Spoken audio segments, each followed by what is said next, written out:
भीम जय नमो भीम, बुद्धाय. नमो बुद्धाय. जय भीम. जय भीम. जय भीम. स्वागत आहे आपलं रोजच धम्म प्रचार या यूट्यूब चॅनलवरती. आणि या यूट्यूब चॅनलचे सर्व आदरणीय सूर्यकांत धवले सर आपल्यासोबत आहेत. जय भीम. आणि त्यांनी आपल्याला आमंत्रित केलं आहे मुंबई नगरातील या ठिकाणी कोंदिवटे नावाचं जे गाव आहे या ठिकाणी असणारी ही जी प्राचीन बुद्ध लेणी जी आहे अंधेरीतील या परिसरामध्ये आपण आलो आहोत आणि या प्राचीन बुद्ध लेणीची माहिती घेणार आहोत. तशी सरांकडून तर नेहमीच माहिती आपल्याला मिळत असेल, तर यावेळेस सागर कांबळे देणार आहेत. तर यावेळेस आणि आपण आम्ही खेळीमेळीच्या वातावरणामध्ये की पक्ष्याच्या मंजू स्वरामध्ये अगदी निसर्गाच्या सानिध्यामध्ये आज आम्ही मोकळ्या मनाने इथे चर्चा करण्यासाठी उपस्थित या आहोत. ठिकाणी ही जी लेणी आपण बघतायत 19व्या शतकाच्या सुरुवातीला या लेणींची नोंद करण्यात आली होती. साधारणपणे 1909 साली 1909व्या वर्षी जे आहे या ठिकाणी या लेणीची नोंद करण्यात आली होती. ही जी लेणी आहे कालखंडानुसार याचं निर्माण केलं गेलं आहे, परंतु तुम्ही अलीकडच्या लेण्या बघतायत किंवा पुढे पलीकडच्या लेण्या ज्या बघतायत या साधारणपणे 4थ्या ते 6व्या शतकापर्यंत निर्माण केल्यात. परंतु मध्ये असणाऱ्या ज्या लेण्या आहेत, लेणी क्रमांक 7, 8, 9 या ज्या लेण्या आहेत या इसवी सनाच्या पहिल्या दुसऱ्या शतकामध्ये निर्माण केल्यात. म्हणजे त्या सगळ्यात प्राचीन आहेत मधल्या ज्या लेण्या आहेत. आणि या ज्या आहेत या तुम्हाला नंतरच्या कालखंडातील पाहायला मिळतील. या ठिकाणी तुम्हाला एकतर थेरवाद परंपरेच्या लेण्या पाहायला मिळत आहेत. त्या सोबतच या ठिकाणी महायान परंपरेचा देखील वास होता. त्याचे देखील पुरावे आपल्याला सबळ पुरावे सापडतात या ठिकाणी. अलीकडच्या जर लेण्या बघितलं तर तुम्हाला अलीकडे विहारं पाहायला मिळतील. म्हणजे लेणी क्रमांक 1, 2, 3 ते लेणी क्रमांक 6, 7पर्यंत तुम्हाला विहार पाहायला मिळतील. तर इथूनच पहा तुम्ही या प्रत्येक लेण्यांवरती छोटे छोटे चैत्य गवाक्ष जे आहेत ते काढलेले आहेत. आणि सोबतच या ठिकाणी 14 पाण्याचे टाके देखील आहेत. तर पाण्याचे टाके आत आहेत आणि बाहेर पण आहेत, दोन्ही बाजूला. जी पाण्याचे टाके आहेत ही पाण्याचे टाके पाणी वापरासाठी आणि पिण्यासाठी हे दोन्ही व्हायचे का? हो सर, कारण की ज्या आतल्या बाजूला आहेत ज्यामध्ये कचरा वगैरे पडला नाही जाऊ त्यासाठी आतमध्ये त्या ज्या आहेत म्हणजे टाक्या ज्या आहेत त्या आतमध्ये निर्माण केल्या. नैसर्गिक घर आहेत. आपल्याला ज्या पिण्याच्या टाक्या आहेत ह्या परिपूर्ण झाकूनच असतात का? नाही, असं काही नाही. परिपूर्ण झाकून असतात असं नाही, उघड्या असतात. ते त्या कालखंडामध्ये त्यांनी त्यांच्या पद्धतीने तो वापर केला होता. जसं आज आपण बघतो ASI वरती तुम्हाला काहीतरी जाळी वगैरे लावताना पाहायला मिळतात, तसंच त्या काळामध्ये त्या परिस्थितीनुसार त्यांनी लेण्याचा जो आहे वापर केला होता. बरं, आपण इतर सागर कुठे जातो तर नागवंशीय, नागदेवता, नागमणी म्हणजे नाग या शब्दावर आपण जास्त बौद्ध धर्मामध्ये भर देतो. हो, बरोबर आहे. तर इथे पण आम्हाला एक नागदेवता दिसते. तर त्या काय कारण असू शकतं? हे सांस्कृतिक बाब आहे. आपल्या भारत देशामध्ये सांस्कृतिक प्रतीक, सांस्कृतिक जे चिन्ह आहेत त्याची देवाणघेवाण झाल्याचे पाहायला मिळतं. सपोज आता आपण हे सर्प म्हणजे 7 फण्याचा जो हा साप बघतोय, हा जो नाग बघतोय, हा आपल्याला बुद्ध धम्मातही सापडतो. तसेच जे बमन संस्कृती होती, ब्राह्मण संस्कृती होती, त्या संस्कृतीमध्ये देखील नाग वापरला गेला आहे. वैदिक संस्कृतीमध्ये वापरला गेला आहे. जैनिझममध्ये नाग वापरला गेला आहे. तर हे प्रतीक आहेत ज्यांनी बौद्ध धम्माला राजाश्रय दिला होता, ज्या नागराजांनी, त्यांचं ते प्रतीक आहे. तर ते प्रतीक इथे कोरण्यात आलं आहे सर. म्हणजे एकंदर बौद्ध धर्मामध्ये नागराजांना महत्व आहे. संरक्षण मिळालं होतं त्यांच्या माध्यमातून. माझ्या वाचनात अभ्यासात असं आलेलं आहे की ही जी कोंडिविटे लेणी आहे ही कोंडिविटे लेणी एका ब्राह्मण व्यक्तीने म्हणजे बमन संस्कृती असणाऱ्या व्यक्तीने तिला दान दिलं. तर असा नेमका उल्लेख कोणत्या लेण्यामध्ये असू शकतो? हा लेणी क्रमांक 9 जे आहे तिथे उल्लेख आहे. पतिकाम इथे राहणारा जो गौतम गोत्राचा जो ब्राह्मण आहे पितुलस, त्यांनी आणि त्याच्या भावानी दान दिल्याचा उल्लेख आहे. आणि ते चैत्य जे आहे सर्वात वैशिष्ट्यपूर्ण असं चैत्य आहे. आणि आंध्र प्रदेशाच्या गुंटूपर्लीनंतर अशा प्रकारचं चैत्य इथं मुंबईमध्ये आपल्याला पाहिलं. म्हणजे आंध्र प्रदेश आणि मुंबईचा किती घनिष्ठ संबंध असावा त्यावेळेस. म्हणजे याचा अर्थ की आम्ही खरोखर जम्मूद्वीपात पूर्वीपासून होतो आज.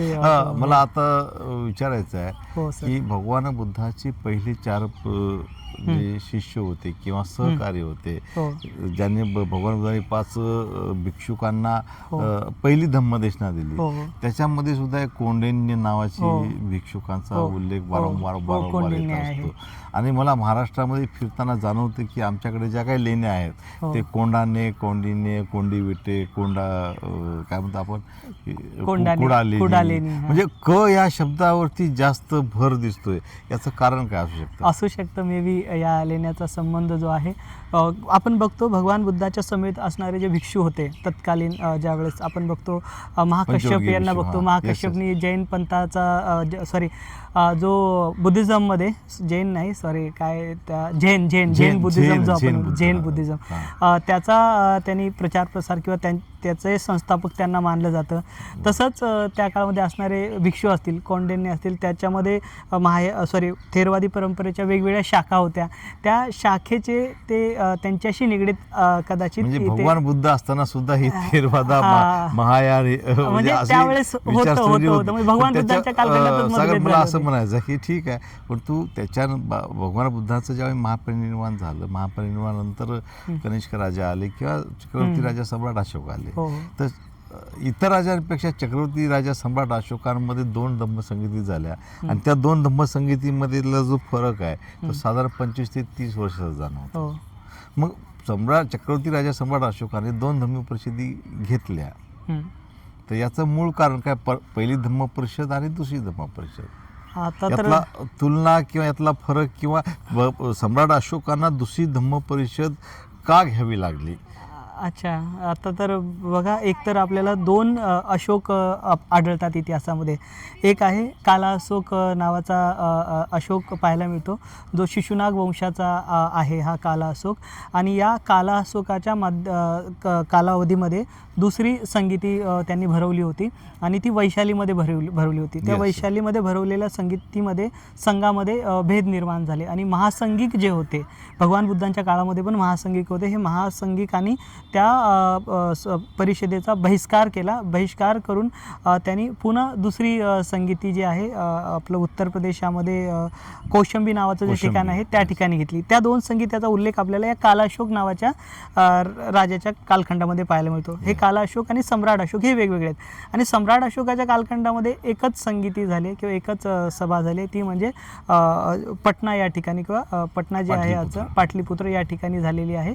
आणि त्याच वेळेस एक श्रीलंकेमध्ये झाले. त्यांचे जे पुत्र होते थेर महिंद यांच्या माध्यमातून श्रीलंकेमध्ये घेतले. ती झाली सम्राट अशोकांची 3री आणि इथं थेर महिंद यांनी घेतलेली 4थी. परंतु सम्राट अशोकांनी 2 संगीत्या अधिकृतपणे घेतल्या नाही आहेत. त्या झालेत त्यांच्या कालखंडात 2 संगीत्या, परंतु एक त्यांच्या मुलाने घेतले, ती तिकडे घेतले. आणि इकडं सम्राट अशोकांनी संघामध्ये भेद जो झाला होता, सुरुवातीच्या ज्या 2 संगीत्या झाल्या होत्या, दुसरी संगीतीची जी 2 वेळेस झाली होती ती सम्राट अशोकांना ज्ञात होती, त्याबद्दलची माहिती होती. त्यामुळे संघामध्ये असणारे म्हणजे संघामध्ये जे काही भिक्षू ज्यांनी भेद निर्माण केला होता, अशा भेद निर्माण करणाऱ्या भिक्षूची हकलपट्टी सम्राट अशोकांनी केली होती. त्याचा पुरावा जो आहे सारनाथ इथला जो धर्मराजिका स्तूप आहे त्याच्यासमोर असणारा जो स्तंभ आहे त्या स्तंभावरती उल्लेख केला आहे. म्हणजे 5 लाख बौद्ध भिक्षूंची हकलपट्टी संघातून सम्राट अशोकांनी केली होती. मुद्द्यावर चक्रवर्ती राजा सम्राट अशोकांनी भिक्षुकांची हकालपट्टी केली किंवा भिक्षुकांचं चिवर काढलं, याचाच अर्थ की भगवान बुद्धाची जी विचारधारा आहे, सम्यक संबुद्धाची विचारधारा आहे, सम्यक कल्पना आहे, कुठे सम्यक कल्पनेला ही विचारधारा ते भिक्षुक असमर्थ होते किंवा त्याच्या व्यतिरिक्त वर्तन आता जशी आपण परिस्थिती बघतोय, म्हणजे त्या काळामध्येही देखील भिक्षू जे आहेत, भगवान बुद्धांनी जे विनय सांगितले आहेत 227, त्यापैकी 10 विनयांना ते न मानणारे होते. त्यामुळे सम्राट अशोकांना ही कठोर पावलं उचलावी लागली. कारण की विनयाला न मानणारे भिक्षुक संघ होता, म्हणून सम्राट अशोकांना ही कठोर पावलं घ्यावी लागली. आता मला हे म्हणायचं आहे, चक्रवर्ती राजा सम्राट अशोकांनी धम्मदीक्षा घेतली नव्हती किंवा चक्रवर्ती सम्राट अशोक हे भिक्षुक झाले किंवा नव्हते, ह्यात अभ्यासाचा भाग जरी असला तरी पण त्यांनी आपली वचक, दहशत आणि विनय त्यांना दाखवून देऊन त्या भिक्षुकांना बाहेर काढलं. हो, बरोबर. याचा अर्थ की चक्रवर्ती राजा सम्राट अशोक हे भगवान बुद्धाच्या खऱ्या धम्माला फॉलो करत होते. म्हणून भगवान बुद्धांनी ना जेव्हा प्रश्न विचारला, हे तथागता तुमच्या पश्चात हा धम्म कोण वारसा असेल हो, किंवा हो. चालवेल तर आनंदाने विचारला होता भगवान. आनंदाने विचारला होता. भिक्खू याचा अर्थ संघाने विचारला. भिक्खू संघाने विचारला हो, होता. हो. त्यावेळी त्यांनी सांगितलं की माझा जो धम्म आहे हो. तो चालवणारा हा इथला शास्ता कोण आहे. तर हो हो असं त्याचा हो हो काही म्हणजे संबंध- वारसदार धम्माचा वारसदार कोण असेल असा प्रश्न केला होता. तर भगवान बुद्धाने सांगितलं धम्म हाच तुमचा वारसदार असेल. एक व्यक्तिविशेष धम्म हा राहणार नाही. वारसा हक्क जो आहे तो धम्मच चालवेल पुढे. धन्यवाद सागर. असं सांगितलं होतं. हा धम्माचा वारसा, Yes, yes, yes. हा बुद्धाचा वारसा, साधू, धम्म साधू, असाच साधू. पुढे नेऊ हीच साधू, मंगल साधू, कामना. साधू, धन्यवाद. साधू, जय भीम. साधू. जय भीम सर. नमो बुद्धाय. नमो थँक्यू. बुद्धाय. जय भीम.